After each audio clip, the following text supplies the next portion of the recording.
In today's Health Watch, living an active lifestyle is key to staying healthy, but as with any activity, injuries can happen. Local 5's Connie Fellman shows us how to manage that injury and get back up and running again.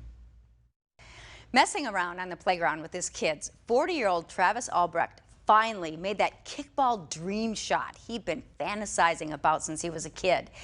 But with it came a pop that almost put this avid half-marathon runner on the sidelines for good. So it's my turn up, and there's, again, bases loaded, 2 outs. It's the kid's dream. It's my childhood dream coming true. And so I went up to give it everything I got to just put it over that home run wall and snap.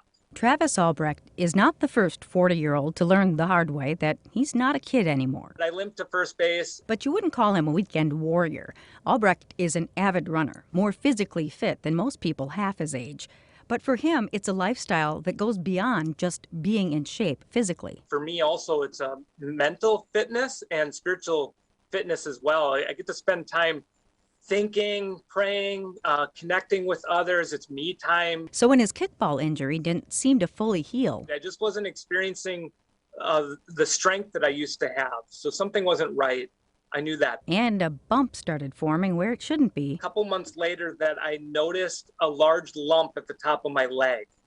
And that, of course, was concerning. Albrecht knew it was time to get things checked out. When he flexed his muscle, you could actually see the gap where the two ends of the muscle weren't touching. Dr. Harold Schock with Aurora BayCare Medical Center is the orthopedic surgeon who took on Albrecht's challenging case. Typically when people tear their quadricep tendon, they tear the tendon directly off the kneecap. His quadricep actually tore sort of in the middle of the muscle. Without the solid structure of tendon into bone involved in a typical surgery, Schock says traditional techniques used to repair the injury were not an option.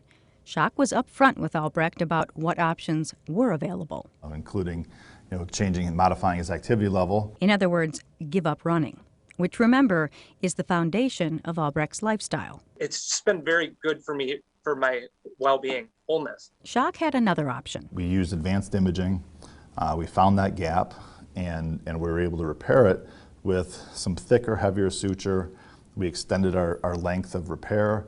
Then we also took a piece of cadaver tissue, a tendon, and actually used that to sort of weave through that defect to create a little structure or substance in that area as well. The results? I do run 3 to 4 times a week, anywhere from 4 to 6 miles. Since the surgery, I've run 5 to 6 half marathons. So the quality of life has been there. I'm really, really thankful that I had it done. Albrecht also said that he wants to acknowledge that the tendon in his leg came from a donor and express his gratitude to whomever the person was who made the choice to be an organ and tissue donor. He hopes he's making them proud. To learn more, visit aurorabaycare.com or use their Live Well app. You can always just give them a call too.